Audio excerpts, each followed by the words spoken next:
on. Shout it out, shout it out. You know he's good. Sing it out, for the Lord is good. Shout it out loud, you are glorious. Come on. Glorious. Shout it out and glorious. Take it louder. Jesus, we shout your name. Jesus, we make your praise glorious. You are glorious. Yeah. Oh God, you are glorious. Come on, sing it again. My God, you reign forever and ever. How great your name. Your love remains forever and ever. You stay the same. Come on, sing it out. Shout it out, for you know he's. Sing it out, for the Lord is good. Shout it out loud, you are glorious.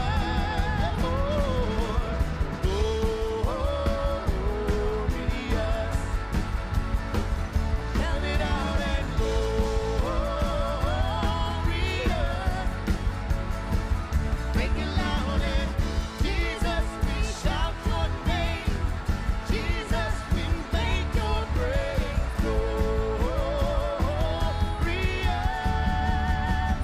You are glorious. Oh, you are glorious. Yes, you are. Yeah. Shine, Jesus, you shine for all the world to see. You are glorious. Come on, help me sing. Shine, Jesus, you shine for all the world to see. You are glorious. Shine, Jesus, you shine for all the world to see. You are glorious. You are glorious. Come on, lift it up and say, oh.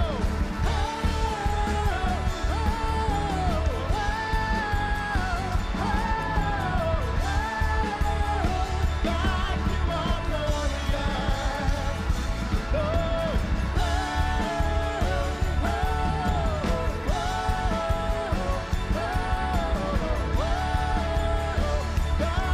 are glorious. Let's go.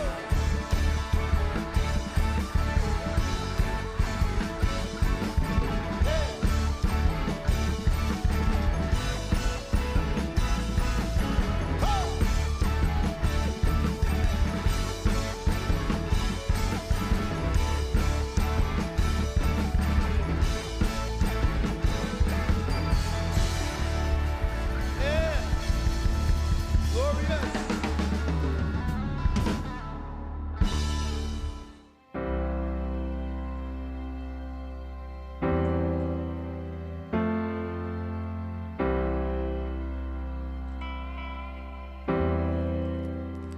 I cast my mind to Calvary when Jesus bled and died for me. I see his wounds, his hands, his feet, my Savior on that cursed tree. His body bound and drenched in tears, and then laid him down in Joseph's tomb. The entrance sealed by heavy stone. Messiah still and all alone. Oh, praise the name of the Lord our God. Oh, praise his name forevermore. For in these days we will sing your praise, oh Lord our God. Then on the third, at break of dawn, the Son of Heaven rose again. Oh, triple death, where is your sting? The angels roar for Christ the King. Oh, praise the name of the Lord our God. Oh, praise his name forevermore. For in these days we will sing your praise, oh Lord our God. Return in robes of white, the blazing sun shall pierce the night, and I will rise among the saints, my gaze transfixed on Jesus' face.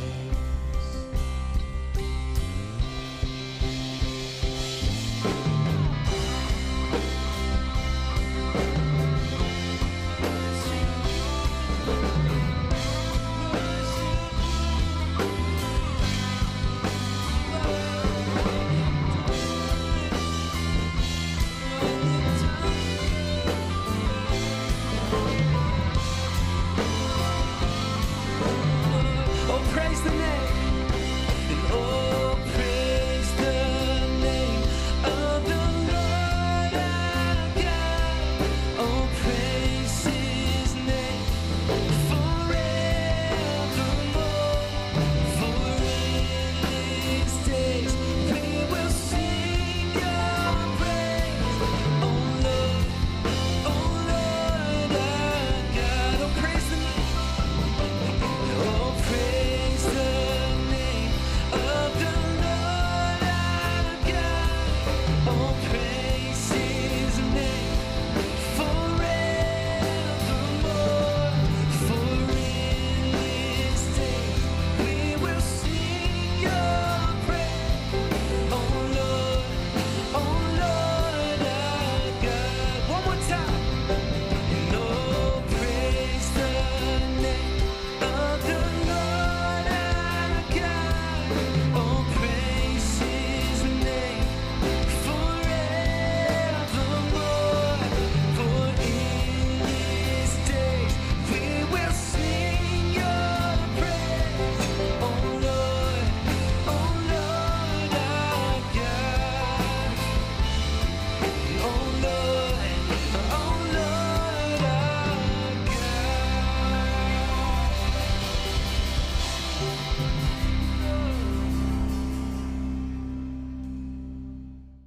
Well, hey, Rocky River Church, it's great to see you guys today. I'm so glad that you're here, whether you're here in person or if you're here watching online at rockyriverchurch.com. It's just great to see you guys today. By the way, if you're a first-time guest with us or we just haven't had the chance to meet yet, my name's Jimmy. I'm the lead pastor here at Rocky River. And whether you're a first-time guest, a long-time member, or somewhere in between, welcome. We're just really honored that you're here today. If you have a Bible with you, open it up or turn it on. Go to the book of Genesis, which is the very first book of the Bible. Find Genesis chapter 6, and then just hold your spot there, hold your place. We're going to come back to that here in just a few minutes. Also, find your message notes, and let's get started. No doubt, if you've paid any attention at all to the news this week, you've heard about the 5 men who were in a submersible craft off the coast of Newfoundland. Apparently, there was a catastrophic explosion, and these men died. And I've heard so many conversations about it this week, some on the news, but a lot of personal conversations about it. I've been sort of surprised, and maybe I shouldn't be surprised, maybe that's not the right word, but I've been kind of surprised at how much people have to say about it. And what I would say is that I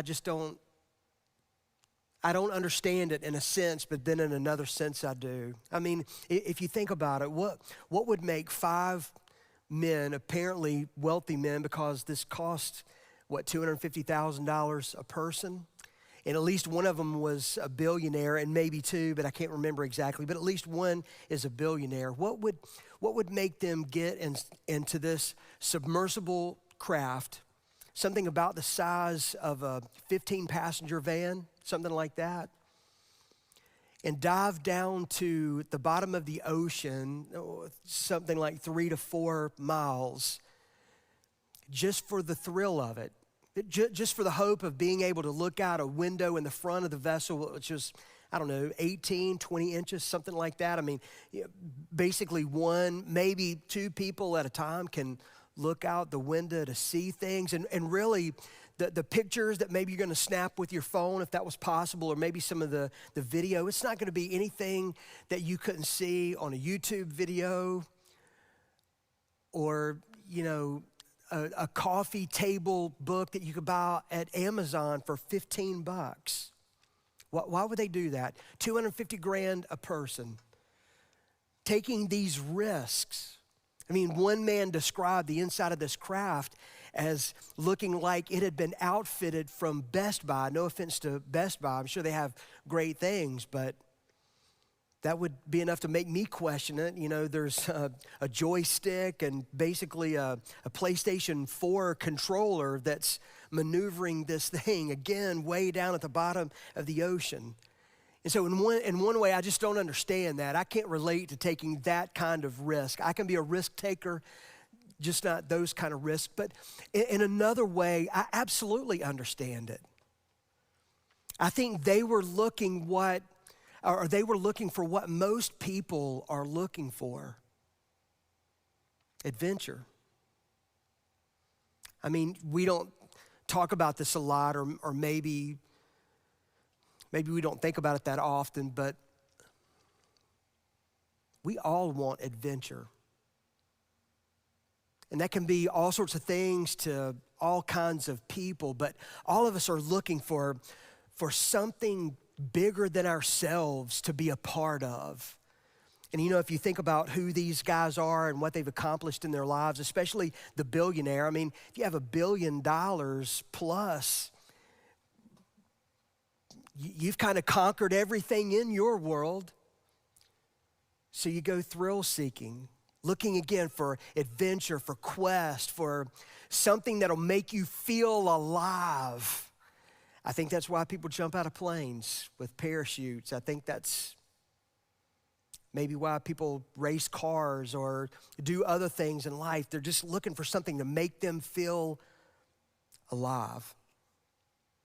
Well, I want to tell you, to all of you here today and all of you who are watching today online, that is what God offers. And you can see this throughout the Bible. It's literally from Genesis to Revelation that God is offering adventure. And it's so prevalent in the scriptures that I think we miss it, or we just don't quite understand what it is. Let me try to explain.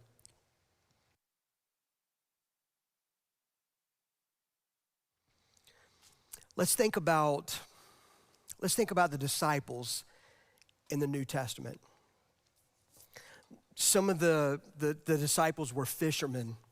And when Jesus called them to leave their nets to follow him, he offers them this. This is the reward. Come follow me, and I will make you fishers of men. Come follow me around the dusty streets of Jerusalem. Follow me as I interrupt a funeral where a widowed mother is in the process of burying her only son, her only sense of security, her only hope, and Jesus raises him back to life. He didn't say, I want you to believe some things about me and then come follow me. He says, you come follow me. You see me interact with people. You see what I do. You listen to my message. And then you decide who I am. And in the process, I'm going to give you adventure. I'm going to make you fishers of men. I'm going to give you a purpose for living your life. And the disciples, most of them were just nobodies. We know of them today because they were so involved with Jesus. They said yes to the adventure, and so they're such an important part of the story, but they were not important people, not just in and of themselves. They became important because of saying yes to Jesus, because they made themselves available to him. And he gave their lives meaning. You can go to the beginnings of the Bible. You can look at the life of Abraham, for example. We talked about Abraham in last week's message. He and Sarah were living with Abraham's family. They didn't have a child of their own. They were raising their nephew Lot as though he was a child. They were living in Mesopotamia. Abraham, because of his father's wealth, he was as wealthy as a Bedouin man could have been in those days. He had it made. He was, living out in a tent where all of his needs were met, and he has all he wants to drink. He's eating grapes. He's got it made. And God came to that pampered man and said, Abraham, I want you to leave everything that's familiar to you. I want you to leave everyone that you know and just go on this adventure. And you'll know it when you get there.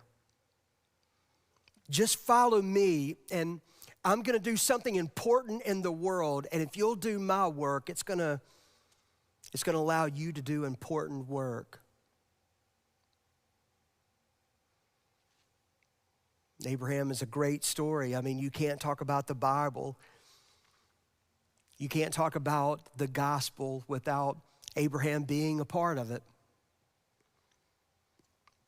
Well, today we're going to look at another man that God made this offer to, a man named Noah. Say Noah. He offered Noah an adventure of a lifetime. And again, today we're going to look at his life. Noah is probably one of the most recognizable names in the whole Bible, but most people who recognize his name, they're somewhat familiar with the story. They know about the flood, they know about a boat and supposedly some animals, being in the big boat, but they don't really understand what his story and his life was all about. And I think the hang up for a lot of people is that they get caught up with the flood. So I decided, if you'll just indulge me here a little bit, I'm going to call a timeout to address what I think is one of the biggest issues around the flood story and Noah's life. I want to answer one of the biggest questions that I think people have when it concerns Noah and the flood. And this is a real sticking point for a lot of people who are skeptics of the Bible. And so if that's you, whether you're here or you're watching online, I want you to lean into this just a little bit. The question is, was the flood local or global? It's not so much a question of did it happen or how do you get the animals on the boat. It's not that. Was it a local flood or a global flood? Because so much depends on that. And I think this is a sticking point because most of us, we can understand a local flood. I mean, if you live in Cabarrus County, where our church is, we've been dealing with some flooding this week, flash flooding. We've had rain just about every day, hard rains nearly every day. We can understand local flooding. It happens. We even understand, the big floods, like the 50-year or the 100-year floods that are catastrophic. But again, they're local. We get that. But what about a global flood? How does that happen? Well, I'll just tell you that I believe in a universal flood. And I want to give you a few reasons why I believe this. And I'm dealing with this now because I think if you'll hear me out, maybe you'll lean in just a little further into Noah's story. The first reason I believe it is because that's what the Bible says in Genesis chapter 6 through 9. It literally speaks of a flood that uncovered the entire earth. But listen, I know that if you're a skeptic of the Bible, you're saying, well, that's just not enough for me. Well, another evidence that I would offer is just the massive size of the ark. I mean, the ark is not a boat. It's made for floating. There's not a rudder. There are no sails. This is just really a big floating barge more than it is a boat. It's 450 feet long, 75 feet wide, 45 feet high. It took Noah 120 years to build it. And listen, you don't build something that big that takes so long to build for a local flood. I mean, if this was going to be a local flood, God would have said, hey, listen, Noah, I want you to take you and your family and these animals. And you see that mountain ridge over there? I want you to go and hide away in that mountain range, and I'll let you know when it's okay to come back. Number 3, Noah and the flood are mentioned throughout the Bible, not just the Old Testament, but also in the New Testament. And they speak about the flood as a literal, historical, global event, including Jesus. And then there's evidence in the natural world. There are things we see in the natural world that can only be explained by a catastrophic global flood. For example, great inland seas. You can find these in different continents all over the world. China, India.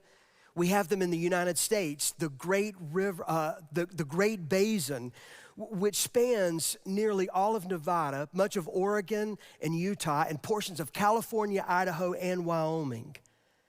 And if you're paying attention, you can see the shoreline. So at one time, the great inland sea had to have come from somewhere, somehow, i.e., the Bonneville Salt Flats. And then there's the fossil records. You can't make sense of the fossil records without a universal flood. For example, in Michigan, some of you are from Michigan, they have fossilized wells in Michigan. In Ohio, I met a couple in our church this week from Youngstown, Ohio. They have fossilized sharks in Ohio. In Wyoming, ever been to Wyoming? We have folks in our church from Wyoming. They have found fossilized fish at over 7,000 feet above sea level. Without a flood, you can't explain how they got there. And then there are the other flood stories. There are flood stories, listen to this, you may not know it. There are flood stories in more than 270 nations and tribes, all kinds of different cultures of people. So it's not just talked about in the Bible or people groups in the Middle East. It's told by people in South America, Africa, Native American tribes, and of course the famous story of the Babylonian flood story, the Gilgamesh flood story. That's probably the most important flood story, second to the biblical flood story. And the similarities to the biblical flood account are just remarkable. And so what critics have done up until recently is they've used this fact, the fact that the Babylonians had their own flood narrative, they've used this to discredit the biblical flood story by saying, see, the people who wrote the Bible, they just copied it from someone else, specifically the Babylonians.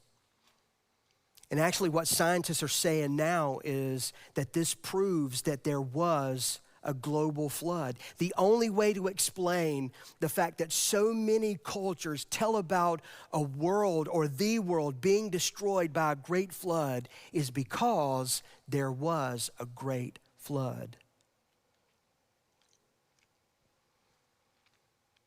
But here's the thing. We should be less concerned about the geology of the flood and more concerned about the theology of the flood. I mean, the geology is interesting, but the theology, what it says about God, what it says about the world, what it says about the fact that God created the world and he has a purpose and a plan for the world, that's what matters. And what it tells us is that at some point, God sent the flood to judge the sinfulness of the world. It happened. And something similar will happen again one day. So for the next few minutes, we're going to talk about Noah. And what I want you to see as we unpack some of these important characteristics in his life is I want you to see how much faith and trust and obedience it took for Noah to be a part of an adventure like this great challenge. Again, it took a significant period of time in his life, 120 years. His neighbors ridiculed him. People all around him thought he was crazy. If you think about it, Noah built a boat, this big floating barge, and he's at least 100 miles from the nearest ocean. But God told Noah what to do, and Noah did it. He said, Noah, I have this adventure for your life. I have an opportunity for you to be a part of something big in the world. I'm not just killing the world, I'm saving the world, and you're going to be a part of that. And Noah said yes to God. That's why in the New Testament, when the author of Hebrews talked about people of great faith, he included Noah. Look in your notes at Hebrews 11:7. It was by faith that Noah built a large boat to save his family from the flood. He obeyed God who warned him about things that had never happened before. By his faith, Noah condemned the rest of the world, and he received the righteousness that comes by faith. But why Noah? Why Noah? That's the question I really want to answer today. Why did God use Noah? What was it about his life that made him usable? I would encourage you, even this week, today perhaps, to go home and read Genesis 6, 7, 8, and 9. And if you look in those chapters, as you unpack this great story, you find a number of characteristics, a number of traits, character traits about his life that made him worthy of being someone that God could use. And I think there are more than 6 character traits, but there are at least 6 of them. And so for the next few minutes today, I want to give you 6 decisions based on these characteristics that if you'll make these decisions, they will position you to be used by God and to be used by God in a positive way in a world that is so desperate for it. And hey, just in case I don't have your attention, let me get it now. Are you looking for an adventure? Are you looking for a quest? Are you looking for something that is worthy of you giving your life to? This is it. This is it. If you're taking notes, write this down. Here's decision number 1. Dare to be different. Dare to be different. Dare to be different than the culture around you. Dare to be different in your generation. Look at Genesis 6, verses 5 through 8.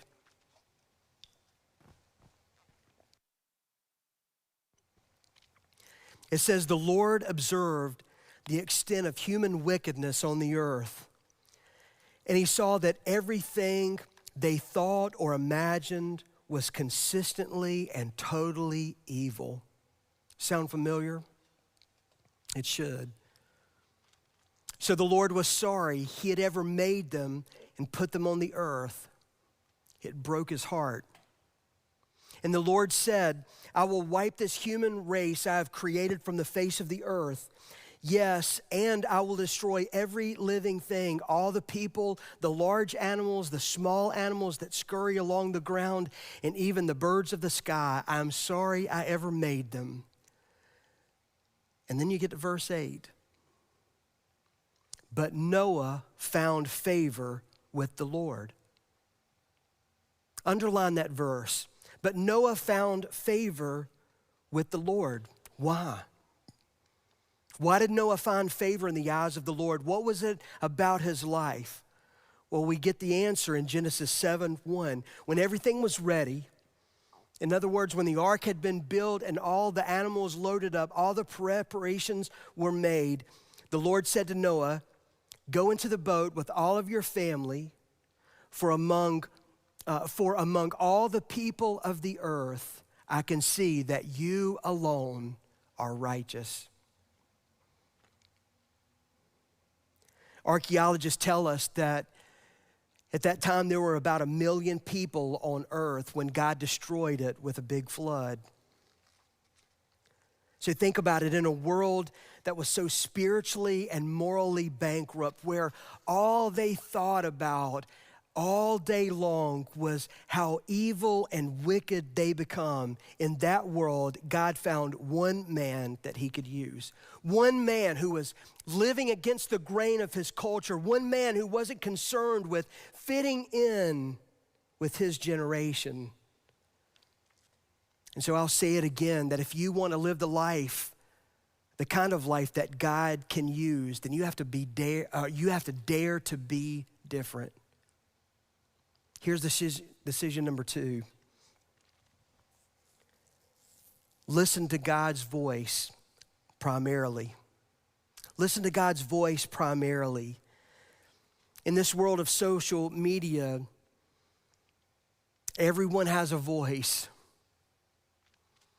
And there are competing voices that are competing for your attention. Every ad is a voice trying to get your attention. Everyone wants you to listen to them. They have something to give you, something to sell you, something for you to give yourself to. So you have to decide whose voice you're going to listen to. Look at what the Bible says in Genesis 6:9 about Noah. It says, Noah was a righteous man, the only blameless person living on the earth at that time, and he walked in close fellowship with God. To say that Noah walked in close fellowship with God means that he walked in lockstep with God, that he walked as closely as he possibly could with God just out in front, leading the way. Let me tell you something. If you want to walk lockstep with God, you're going to have to listen to his voice.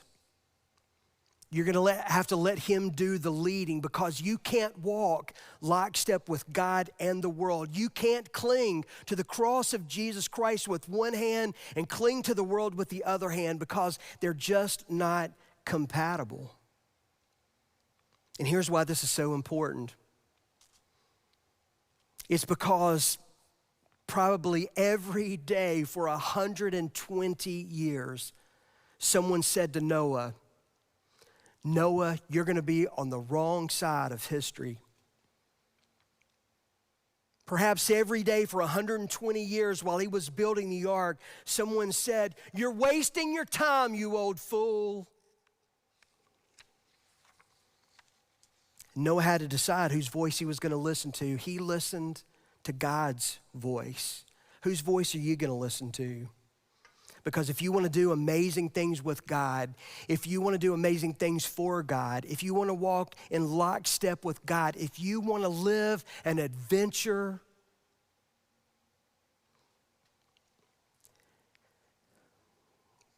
then you have to listen to God's voice.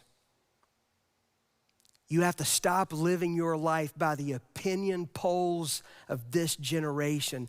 God's opinion about you is the only one that matters. Listen to him.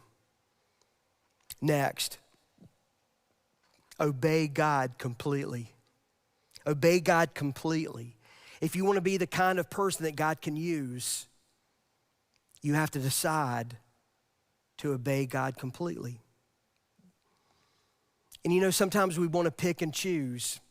I see people do this all the time. I've done it myself.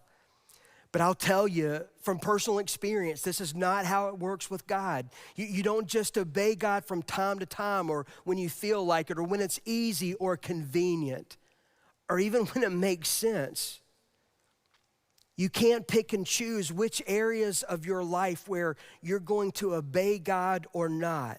Like Noah, you have to obey God completely. Building the ark, it's a huge project, right?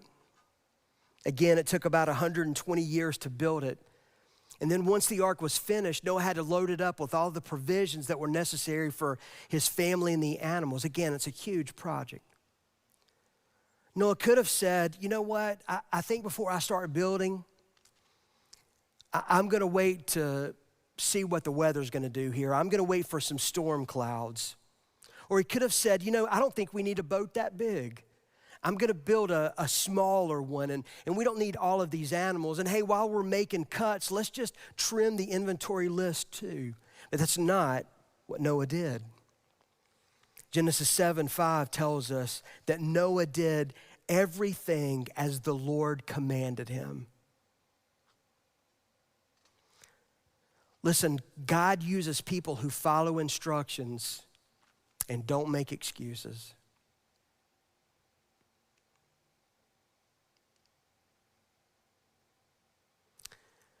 Remember this, partial obedience is really disobedience.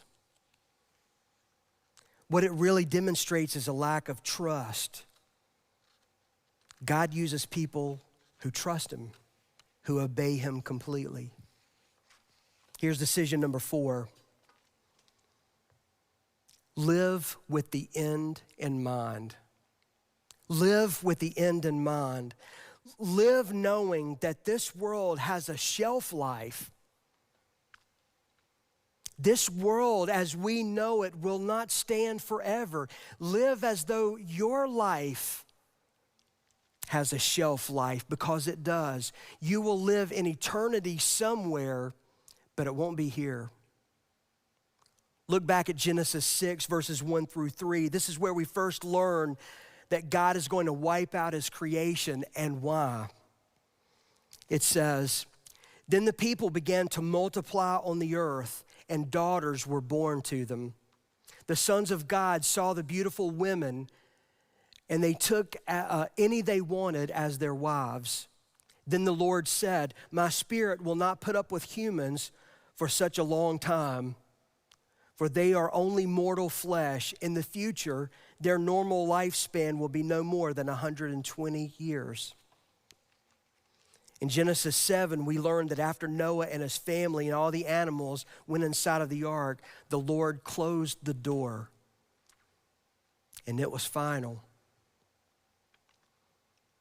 One of these days, the Lord is going to close the door on this age.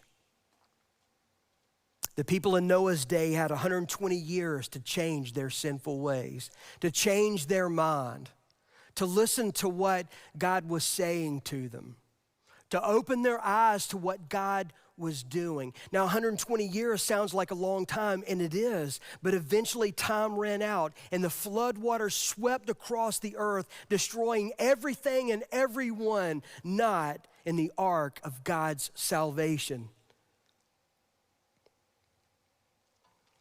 Now let's jump ahead a few thousand years to Jesus in the New Testament.